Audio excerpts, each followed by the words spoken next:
Muy buenas noches, otra edición de Odisea Argentina. Nico, bueno, ¿se arregló todo?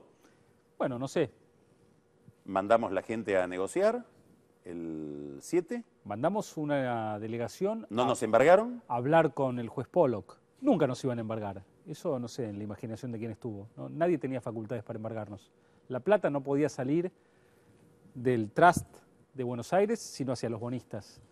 Griesa no tenía una facultad para repartir la plata, eso no sé quién se lo imaginó. No, yo creo que hay señales mixtas, Carlos. Tuvimos primero el discurso de Cristina el 20 de junio diciendo que quiere defender los intereses del 100% de los bonistas. Fue una señal que todo el mundo tomó como un intento de negociar, como una apertura negociadora. Ahora, al día siguiente salió una solicitada en los diarios americanos donde decía Argentina no puede pagar los 1.500 millones de dólares porque si no vendrían otros 15.000.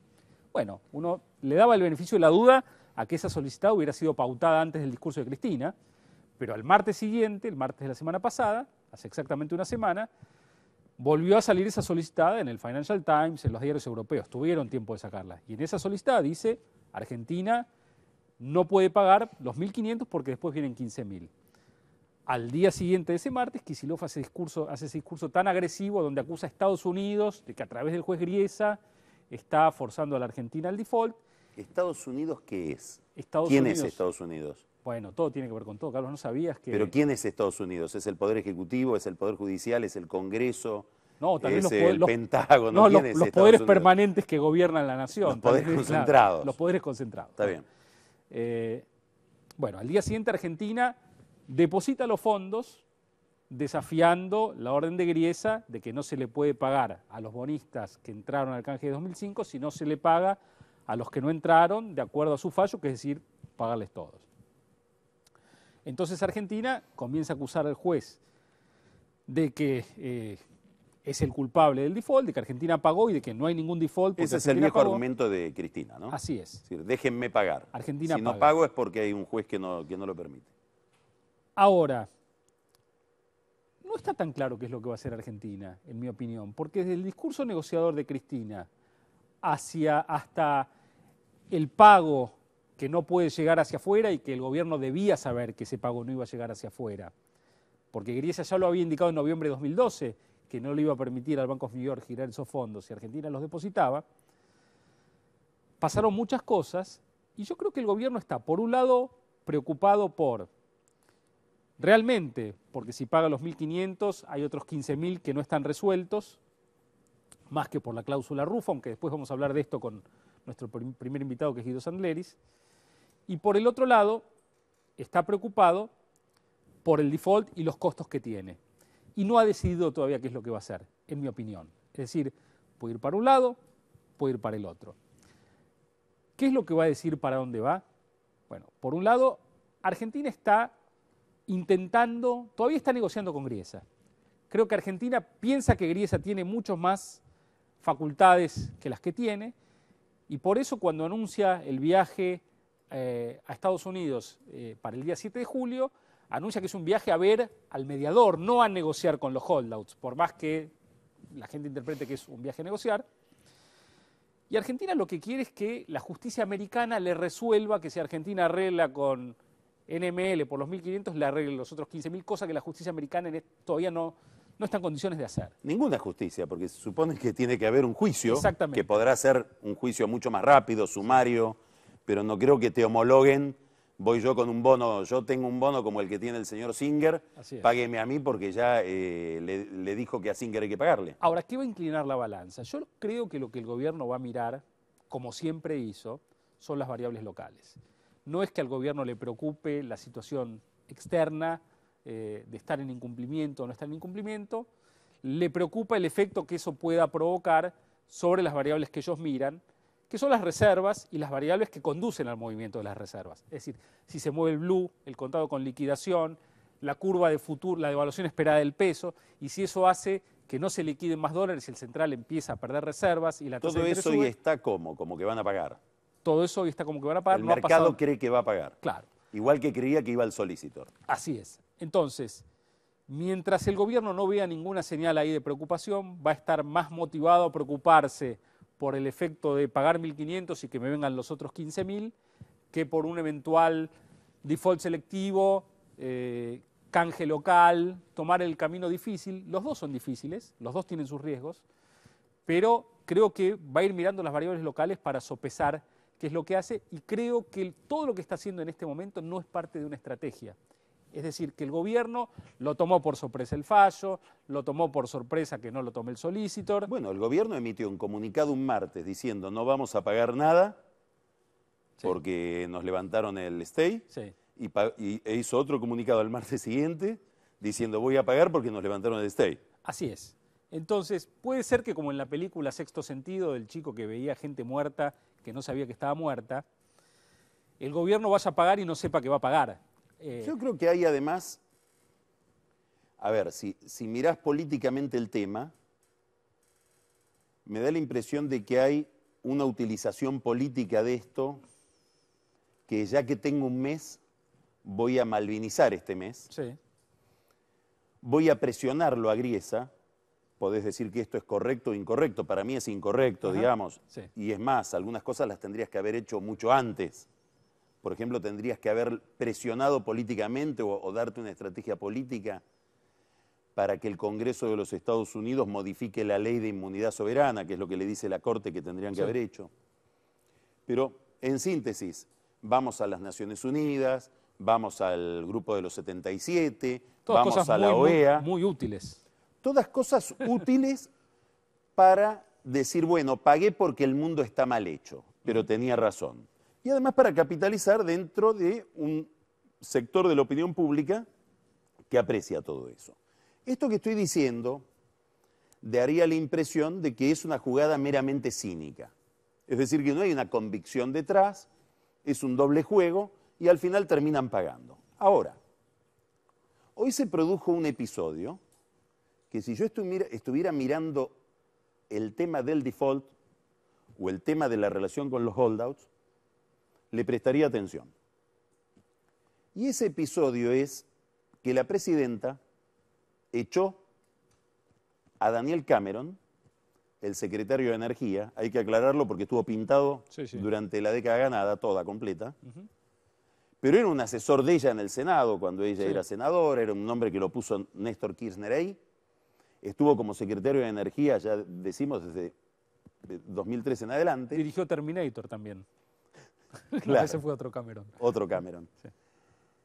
Y fue reemplazado por una ingeniera química, investigadora de la Universidad de Buenos Aires, que se llama Matranga, Mariana Matranga, que es una persona de la intimidad de Axel Kicillof y de Nicolás Arceo, que es el director de finanzas de YPF. Matranga ha tenido una cantidad de definiciones en diarios afines al gobierno en los últimos tiempos que nos van a obligar hoy, después lo vamos a hacer, a bajar del museo de la década ganada el informe Mosconi que vuelve a vivir. Es decir, es una posición, la que supone esta designación, pre-Galucho. Es una especie de regresión a los argumentos iniciales con los cuales se estatizó YPF. Concretamente a este argumento. ¿Ella está enfocada en el mercado de petróleo, en energía eléctrica o tiene visión sobre todo el sistema energético? Ella dice que no hay que hablar de petróleo, hay que hablar de energía, hay que diversificar las energías, ir por las energías renovables, pero esto es secundario. Lo importante es que ella dice lo siguiente. Los hidrocarburos no son un commodity, son un recurso estratégico. Quiere decir que yo cuando extraigo hidrocarburos no me tengo que fijar en el costo-beneficio de la operación. Tengo que extraerlos a una pérdida. ¿Por qué? Porque estoy haciendo algo en beneficio de la economía en sentido general y estratégico. Si lo que importa del hidrocarburo no es una mercancía que después la voy a vender en el mercado, sino que es algo que consume toda la economía y por lo tanto lo tengo que hacer, dice, como hacen en Petrobras. Yo creo que en Petrobras no hacen así, pero bueno, que es que invierten a pérdida. Espero que no lean en Petrobras las declaraciones de Matranga porque va a bajar la acción de Petrobras, los que tienen acciones de Petrobras. Yo creo que en Petrobras invierten a pérdida, pero no lo saben. Bueno, pero es otra cuestión. No creo que sea por una decisión estratégica. De hecho, la acción de Petrobras y el valor de Petrobras ha bajado muchísimo en los últimos tiempos. ¿Qué quiero decir con todo esto? Por Matranga, pero bueno. que detrás de la designación de Matranga hay una idea de Cristina Kirchner y una idea de Kicillof que se parece más a defoltear que a no defoltear. Que hace más juego con la idea de enfrentar al mundo, de enfrentar al mercado, de ir por una gran intervención del Estado, que es el que invertiría en YPF con estas ideas, porque si yo fuera Chevron estaría ahora preocupado por la plata que puse, y va en contra de una de las incursiones que tiene el mercado dentro del Estado, que se llama Miguel Galucho. Estas informaciones que hay hoy confirman versiones, habladurías, que las hay siempre en el mercado, de que en las últimas 48 horas Galucho llevó su renuncia a la presidenta, preocupado porque no sale la ley que él quería sacar de hidrocarburos. Ahora con Matranga en la Secretaría de Energía, creo que esa ley hay que darla por olvidada. Y preocupado también por la perspectiva de un default. Y además preocupado por estas ideas que circulan dentro del gobierno y que hoy tienen una expresión administrativa.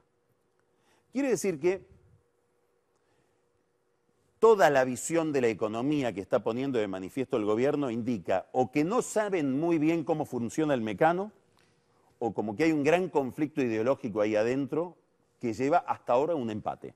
Ahora, ¿vos pensás que el gobierno tiene alguna noción de los costos de un default? Digamos, ¿qué le ocurriría a la economía, al tipo de cambio, a la inflación, si tuviera que reemplazar los dólares financieros que iban a venir el segundo semestre por dólares comerciales, donde tendría que exprimir más? Algo, el martes pasado dijiste algo muy elocuente, que es, nos costó 3.000 millones de dólares el máster en finanzas que hizo Axel Kicillof para aprender que si devaluás tenés que subir también la tasa de interés. Así es. Entonces, esa afirmación traducida quiere decir, mientras jugaba con la brecha y le subía el precio a los autos y a las tarjetas de crédito para estar, Kicillof no sabía muy bien cuál es el mecanismo, cómo funciona el mecano que él está manipulando.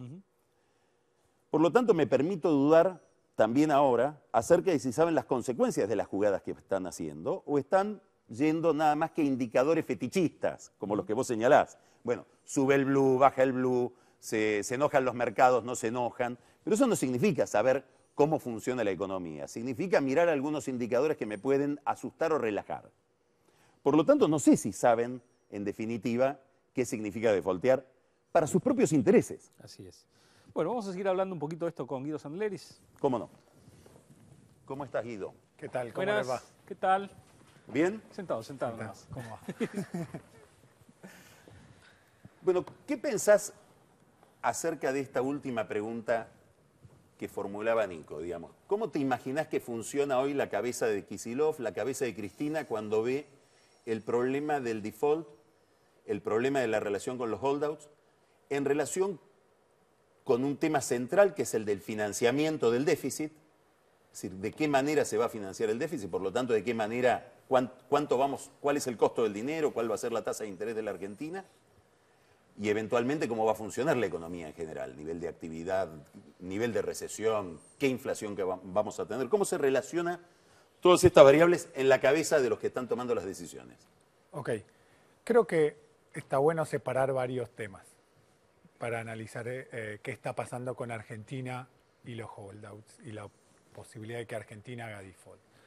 El primero tiene que ver con si el fallo este es un fallo que uno puede llamar justo o injusto, si más allá del perjuicio que genera para Argentina, si es un fallo que contribuye a un mejor funcionamiento del mercado de deuda soberana en el mundo o no. ¿Sí? Esa no es la pregunta que me está haciendo, pero creo que es un punto importante. Si uno ve lo que dicen los especialistas en el tema, este es un fallo que para el funcionamiento del mercado de deuda soberana en el mundo, más allá del perjuicio que le genera a Argentina, es malo para el funcionamiento del mercado de deuda soberana. El segundo punto... Te voy a hacer una observación sobre eso. Eso está bien, es una opinión muy extendida, una ley hasta en el Financial Times. Esa opinión hoy me hace acordar a los llamados de los premios Nobel de la Paz, el Papa, las entidades de derechos humanos diciendo no la maten a la sudanesa que la acaban de capturar. Bueno, pero está en la silla eléctrica y va a morir, ya está, es tarde, digamos. El sistema funcionó en ese sentido. Esas opiniones me hubiera gustado tenerlas y difundirlas y darse una estrategia para eso hace 2, 3, 4 años. Ahora ya... Y sobre todo, digamos, mucha gente que piensa que el fallo es malo, pensó que la reestructuración de Argentina, que logró nada más que un 76% de adhesión en el 2005 y llegó nada más que el 92% en 2010, que son niveles muy bajos para lo que son las reestructuraciones soberanas, mucha gente opinó que era buena, digamos, esa reestructuración, donde se emitieron bonos ley New York que estaban bajo el alcance de esa justicia que podía fallar de esta manera y que no hace juicios morales sobre si es bueno o es malo, interpreta contratos, ¿no? Por eso, quiero sacar ese tema del medio. Digo, no, puedo estar de acuerdo, lo que digo es que es tardío. Exactamente. Digo, podemos creer que el fallo es malo y es injusto, pero ahora enfrentás que ese fallo ya ocurrió. Entonces, dado que ese fallo ya ocurrió, hay dos temas que son relevantes, creo, mirando qué le pasa a Argentina. El primero es qué es lo que debería hacer Argentina. La segunda pregunta es qué es lo que creo que hará Argentina. Vos te referías a la última pregunta, qué es lo que creo que hará Argentina. Creo que primero conviene entender qué debería hacer Argentina y después vamos a esa parte. Creo que Argentina, en este momento, dado que el fallo ya ocurrió y no lo podés cambiar, lo que Argentina tiene que apostar es a postergar hasta el año que viene, una vez que venza lo que se conoce como la cláusula Rufo, que establece que si uno le hace una oferta mejor a los que no participaron del canje... Voluntario. Ahí vamos a lo de voluntaria que señala Nico. Si uno le hace una oferta mejor a los que participaron del canje, tiene que hacerla extensiva a aquellos que sí participaron. Sí. Entonces, ¿eso qué es lo que te hace? Te hace que si vos ahora le haces una oferta a los holdouts... Yo que tengo un bono que entré al canje, te hago un juicio y te digo, deme lo mismo. Y Nico señala algo que es muy importante.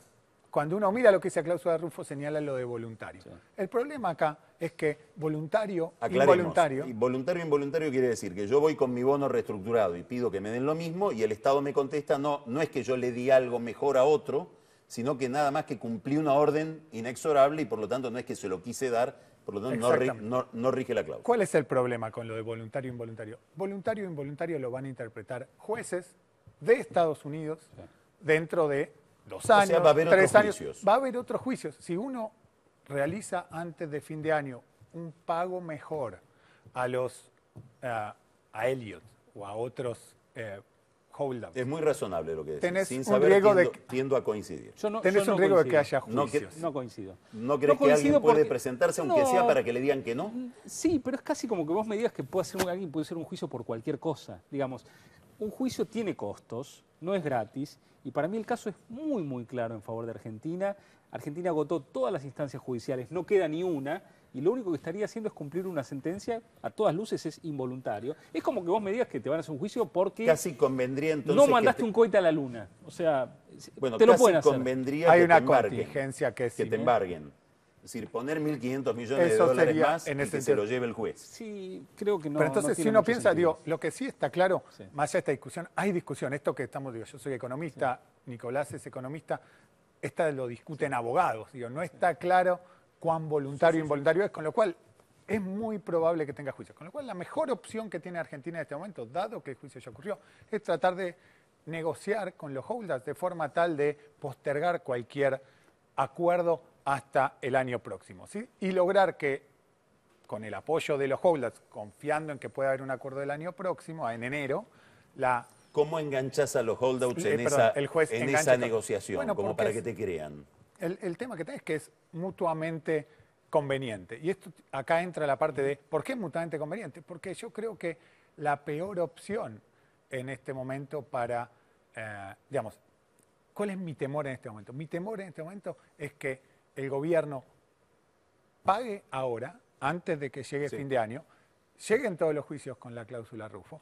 ¿Y qué pasa? Un pago ahora, en el corto plazo, puede ser positivo, pero tiene ese temor de largo plazo de que otra vez tenés juicios, otra vez vas a hipotecar un poco el futuro. Pero si uno mira la dinámica de la parte política de esto, el gobierno tiene incentivos a hacer eso, porque si paga los 1.500 no llegan los 15.000 de los, como Nico llama, los Mitsu, los otros holdouts, ya mismo, con lo cual con ese pago el gobierno logra volver a encauzar esta estrategia que viene llevando a cabo. Podría de repente negociar después de enero. Exactamente. O sea, tu idea es que van a pagar antes Yo creo que el gobierno, pero eso es lo que me da temor, que el gobierno pague antes de diciembre me genera temor, porque creo que te hipoteca un poco. Pero pensás que es lo que van a hacer. Pienso que si uno mira, si cuenta los porotos políticos, el gobierno tiene incentivos a ir más por ese lado, que a, por ejemplo, empujar un camino alternativo, que es el que mencionaban ustedes en la charla recién, que es lo del default.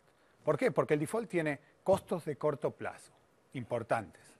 Por ejemplo, por un lado, bueno, es como que hiciste explotar ese camino que habías comenzado a explorar a partir del acuerdo con Repsol por YPF, a partir del acuerdo con el Club de París, que te permitía aspirar a recibir fondos frescos que te solucionen un poco el problema que habías tenido, por ejemplo, en enero, que genera una corrida cambiaria y demás. Entonces, creo que el gobierno, yendo por el camino del default, se expone a una nueva crisis antes de que termine. Yendo por el pago a los holdouts, no se expone a una nueva crisis. El problema es que si uno mira intertemporalmente qué debería hacer Argentina, hacer un pago ahora es peligroso.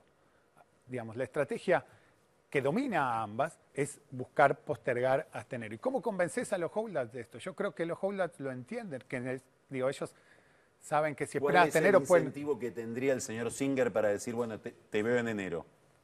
Yo creo que entiende que puede recibir una mejor oferta en enero que ahora. Y que el gobierno entiende eso. Lo que pasa que el gobierno, como bien señalaba Nico, como vos mencionabas, está enviando mensajes contradictorios. No tiene una estrategia. ¿Por qué envía mensajes contradictorios? ¿Porque tiene muchas audiencias y le habla a todas al mismo tiempo o porque tiene un problema de orden en la forma en que lo mira? Tiene una confusión. Yo creo que interpretar las cosas que hace este gobierno en política económica ha sido muy difícil. Saber por qué hacen las cosas. Como Nico mencionaba, la experiencia del verano con la devaluación sin subir las tasas inicialmente, uno no entendía qué estaban haciendo, en qué estaban pensando. En este caso yo creo que son las dos cosas. Creo que el gobierno no tiene una estrategia clara, que se ha visto sorprendido por los eventos. Y ojo que lo del fallo y la decisión de la Corte Suprema de no tomar el juicio, o por lo menos de no consultar, sorprendió a todos, no solo sorprendió al gobierno. Es ¿Vos crees que el gobierno tiene idea de qué pasaría con la economía si va al default? Yo creo que probablemente no los detalles, pero sí saben que se acercan a una crisis. ¿Y los detalles cuáles serían? Y los detalles, yo veo, por un lado, una profundización de la recesión en la cual está la economía argentina. ¿Por qué?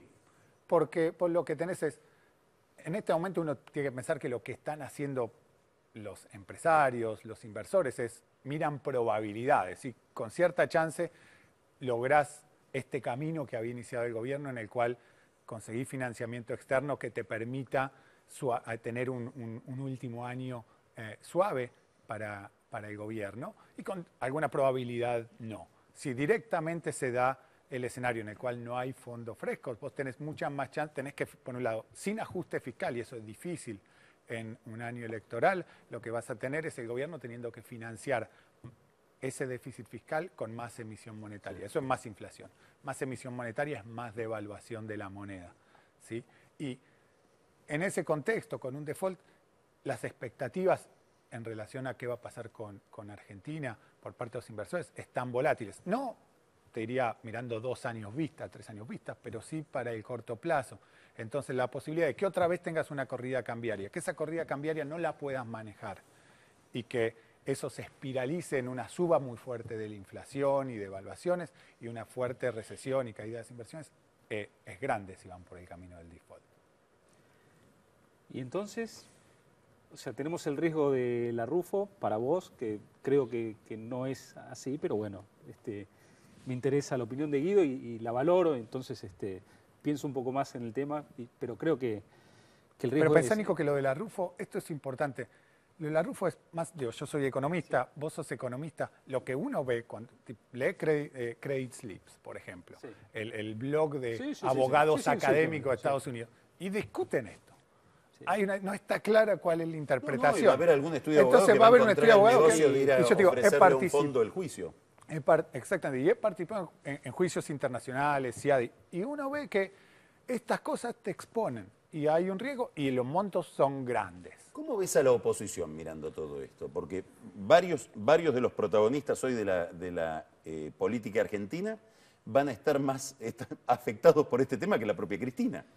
Sí. Los candidatos con alguna probabilidad de ser presidente después del 2015. Yo creo que hay cierta confusión en la oposición, porque creo que entienden, digamos, que el peor escenario para el gobierno es el default. Sí. ¿Sí? La oposición entiende eso.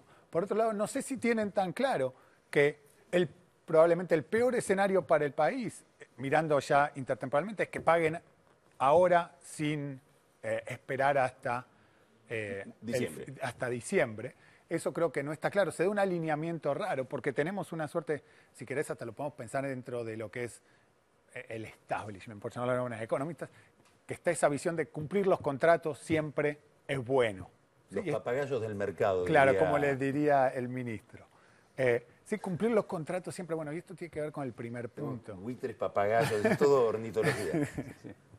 Con el primer punto, el punto de si el fallo es correcto o no. Y la verdad es que cumplir los contratos, en general está bueno, pero todos los que estudiamos cómo se escriben los contratos, sabemos que los contratos son imperfectos. Esta vez es diferente. Eso nos ha llevado a algunos problemas. Esta vez es diferente. Los contratos son naturalmente imperfectos, porque es muy difícil incorporar en los contratos todas las contingencias. Entonces, ¿qué es lo que está ocurriendo? Ahora me voy al tema de la reforma. Que con fallos como este, vos mirando hacia otros países que en el futuro tengan problemas con su deuda y tengan que reestructurar, le subiste el incentivo a los holdouts a actuar. Hoy las deudas en general tienen cláusulas de acción colectiva. Que no te lo resuelven. Las cláusulas de acción colectiva, como están escritas en los contratos de deuda soberana, no te resuelven el problema de darle más poder a los holdouts. ¿Por qué te pasa eso? ¿Para qué es importante? Un segundo. Porque son cláusulas que están asociadas muchas veces a una de las series de un bono. Y entonces es muy fácil que haya holdout con una tenencia baja. Entonces no te lo terminan de resolver. Te pregunto algo para que me contestes muy rapidito porque nos están echando. Si eso es así, como opina tanta gente, que el fallo es muy malo desde esa perspectiva, rápidamente decime cómo pensás que pensó Griesa, ¿en qué estaba pensando? Creo que es una pregunta que me hice muchas veces y no lo tengo Griesa, la Cámara claro. y la Corte, ¿no? Sí, la Corte no tomó el caso, no sabemos qué piensa del caso. Griesa podría haber interpretado el pari passu de una manera más extendida en el tiempo. Pero lo que es novedoso del fallo Griesa son dos cosas. Digo, fallos que digan el contrato hay que cumplirlo, eso había. Lo que es novedoso del fallo Griesa es dos cosas. Uno, la interpretación del pari passu en forma como instantánea, te hay que pagar todo ahora. Pero lo segundo, lo más importante, es la decisión de tomar como rehén a una institución financiera, claro, no, claro, digamos, al boni. Entonces, eso es lo novedoso de, digamos, lo que encontrás. Una forma, hasta ahora era muy difícil, vos podías sacar el fallo y decirle sí, tenés que pagar, pero no podías cobrarle un soberano. Muchas de gracias, esta forma, Guido. lo complicás. Muchas gracias. Seguimos con Odisea y vamos ahora al doctor José María Figuerero para hablar de otro tipo de derecho penal, el caso Vudú.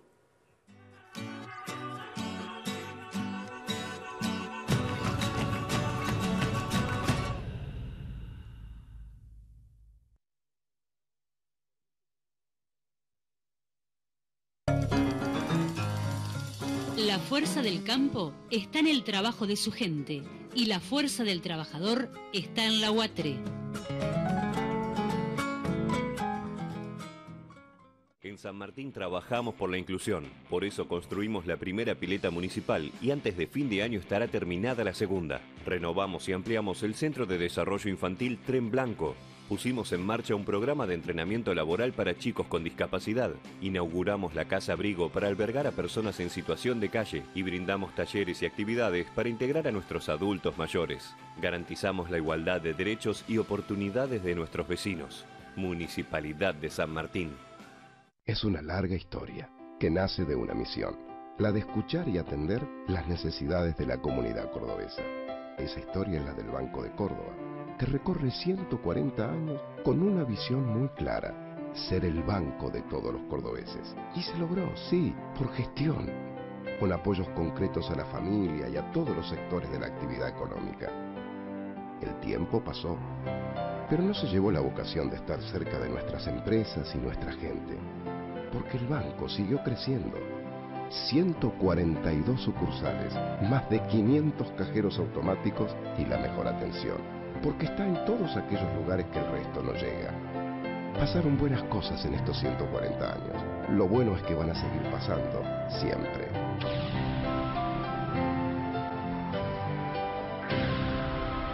para seguir siendo parte de tu historia.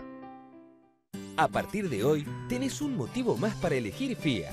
Ahora, con la compra de un Fiat, estás aportando a las organizaciones Techo y Ruta 40 porque creemos que ayudar es importante. Un Fiat, una ayuda. El mundo necesita compartir más momentos mágicos. Alimentalos con Arcor. Silfa, laboratorios farmacéuticos, auténticamente argentinos.